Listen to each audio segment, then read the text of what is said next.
આ બાજુ ભાગવતની અંદર કથા બતાવે છે કે સુખદેવજી મહારાજ પણ પરીક્ષિત રાજાને કથા સંભળાવવા માટે બેઠા છે અને સુખદેવજી મહારાજ પણ પરીક્ષિતને કથા સંભળાવે છે. જેવા 7 દિવસ પૂરા થયા એટલે તક્ષક નાગ આવી પરીક્ષિત રાજાને દંશ આપી અને પરીક્ષિત રાજાને પોતાનું મૃત્યુ છે મંગલ બનાવ્યું. કારણ કે ભગવાનનું ભજન કરતા કરતા ભગવાનનું કથા સાંભળતા સાંભળતા એમને સ્વર્ગ લોકની પ્રાપ્તિ થઈ. આ બાજુ બ્રહ્માજીને એમ થયું કે માત્ર ને માત્ર 7 દિવસની કથા સાંભળવાથી જો મોક્ષની પ્રાપ્તિ થતી હોય તો આ સાધનને મારે તોલવું છે.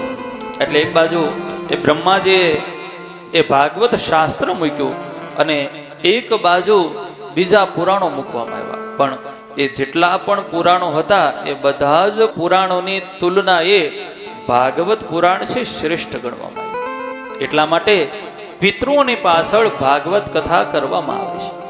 જો ભાગવત કથા છે એ ક્યારે થાય ખબર છે?